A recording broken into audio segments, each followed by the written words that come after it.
Ayan. At eto, isa sa mga apektadong lugar nitong hagupit ng habagat, ang Rodriguez Rizal. Ay, kaya ngayong umaga po, hatid natin sa kanila ay serbisyong totoo dyan sa evacuation center kung saan sila nanatili ang mga residente nandun nga ngayon.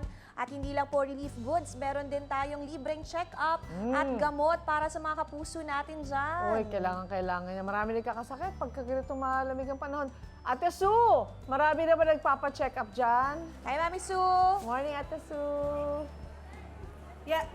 Yes, Lynn, Shaira, good morning. Marami na nagpapacheck up. Siyempre, 4 na araw na nakakaranas ng pag-ulan, pagbaha yung ating mga kapuso dito sa Rodriguez Rizal. Kaya nandito tayo ngayon sa San Jose Elementary School kung saan pasamantalang tumutuloy ang may 400 pamilya mula sa Barangay San Jose. Karamihan may mga taga-Barangay San Jose na nakaranas ng pagtaas ng tubig, yung lampas tao pa nga ho yung iba. Kaya kailangan silang lumikas dito at tumuloy pansamantala dito sa evacuation center. So, eto mga kapuso ho natin dito, yung iba ho nakapagpa-check up na dahil may mga, syempre may mga dinaramdam na, lalo na ho yung mga bata, di ba? Pagka ganitong panahon ng tag-ulan, lalo na kung medyo may mga bahapong ganyan, pwede ho magkaroon sila ng mga karamdaman. Kaya dinala na natin dito ang ating UH Clinic. Siyempre kasama ho natin dito ang mga doktor mula dito sa Municipal Health Office ng Rodriguez Rizal at siyempre mga kinatawan mula sa Department of Health, Calabarzon. Ayan. Sila ho yung nakakasama natin dito para gawin po yung pag-check up doon sa ating mga kapuso. Ayan ho, yung mga nakapila po na yan, senior citizen, mga bata, buntis, ilang araw na ho silang babad sa tubig, nalubog sa baha, may sipon, may lagnat, may mga ganong karamdaman po, sipon, lalo na ho yung mga bata.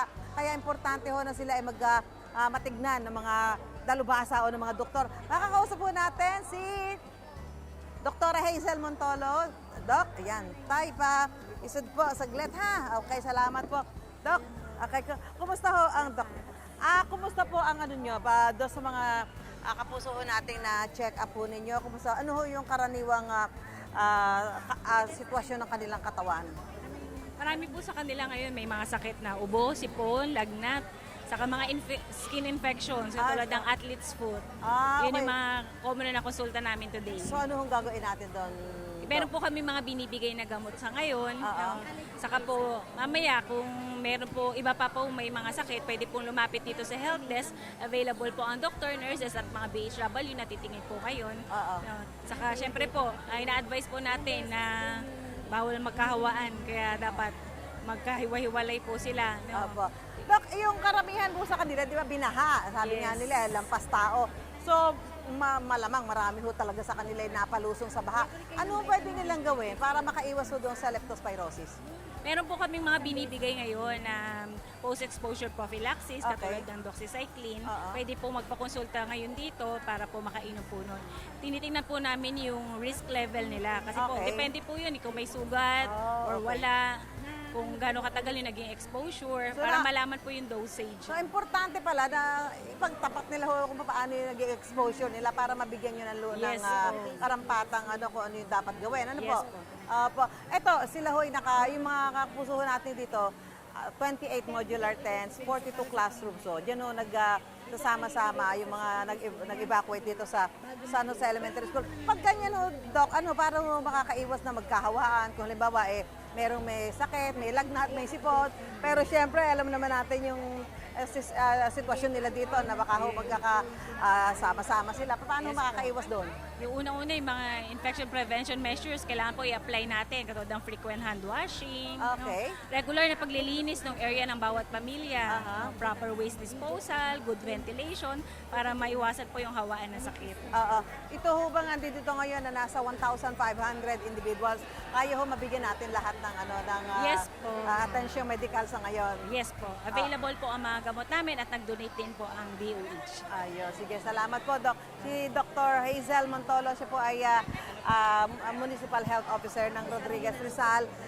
Sabi ko nga ho, 28 modular tents at 42 classrooms ang pansamantalang ginagamit dito ng ating mga kapuso mula dito sa Rodriguez Rizal para ho pansamantalan nilang tuluyan na dahil nga po yung iba natatakot pa rin bumalik kasi katulad ho kanina umulan na naman at natatakot din sila bumalik sa kanilang mga lugar dahil baka ho may mga baha pa. So bukod ho dito sa ginagawa nating pagbibigay ng atensyong medikal sa ating mga kapuso ay magpapatuloy din po ang pamamahagi natin ng relief goods mula po sa GMA Kapuso Foundation. Ito po ang papamahagi natin dyan sa ating mga kapuso dito.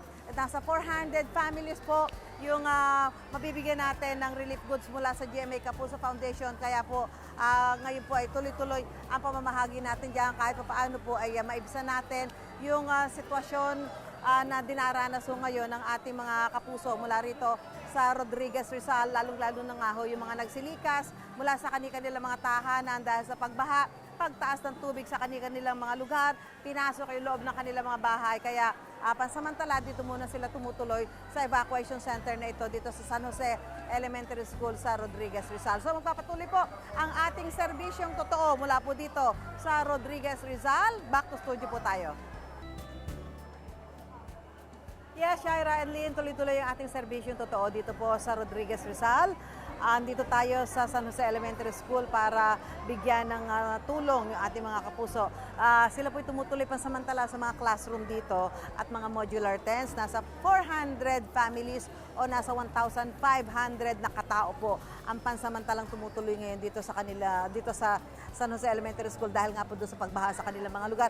Alamin natin yung ano na mga kapuso natin dito. Si Nanay napansing, kanino po isa niyo po ito? Kanino po ito? May dala dito kasi ito po hindi maiwan sa bahay. Ginagamit po sa kanyang paghahanap buhay. Ay, Nay, kumusta po kayo?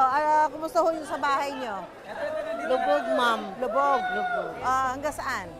Lampas tao daw, ma'am. Lampas tao po? Opo, ma'am. Oo. Bago ako umalis doon, ma'am, may tubig na, pero umalis na ako. May nadala ba kayo?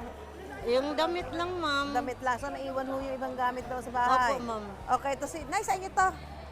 Opo, Bakit, sa akin po yan. Bakit dala niyo to? Pinapaglagyan ko po ng gulay ko pag nagtitinda. Si Nanay po, lumikas, pero dinala niya itong... Kaso po, nalubog din po yung ano namin bahay. Oo, pero ito dala mo dahil gagamitin mo Opo. sa pagtitinda. So andito siya sa evacuation center. Pagkatapos ito ay magtitinda siya. So sila po yung mga kapuso natin na bibigyan po natin ng relief goods mula sa GMA Kapuso Foundation.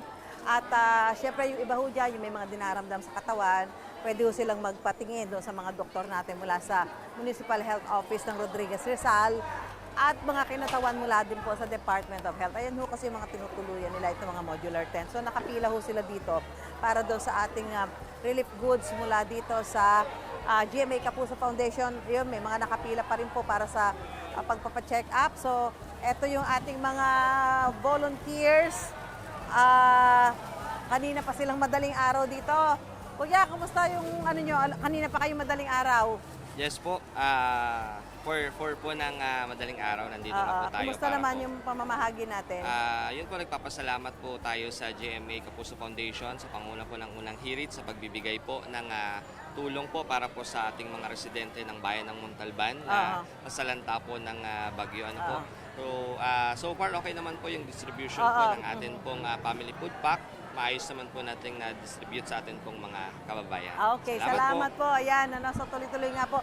Sa mga kapuso po natin na nais magpaabot ng tulong para doon sa mga nasalanta ng habagat, maaari kayong magdeposito sa aming bank accounts o kaya naman ay magpadala sa Cebuana Luwilier.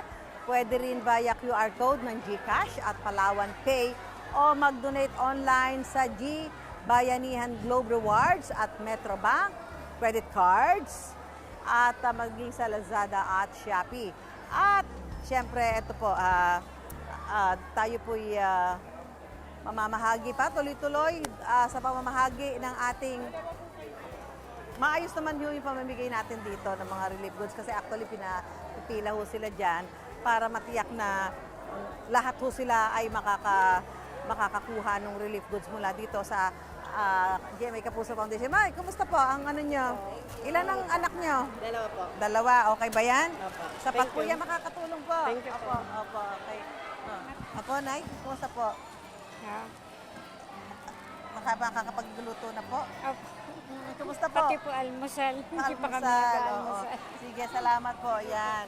ang mga kapuso ho natin na kahit pa paano ho ay talagang nangangailangan sa mga panahon ito. Yung mga lumikas, wala akong nadala, kundi yung mga suot na damit o kunting gamit. Yan. Pero siyempre, yung ganitong bagay ho ay napakalaking tulong sa kanila dahil nga sa kanilang pansamantalang pananatili dito sa evacuation center. At siyempre, ito po tuloy po yung check-up ng ating mga kababayan dito. Yan, yung may mga dinaramda. Ito po mga nakapila dyan.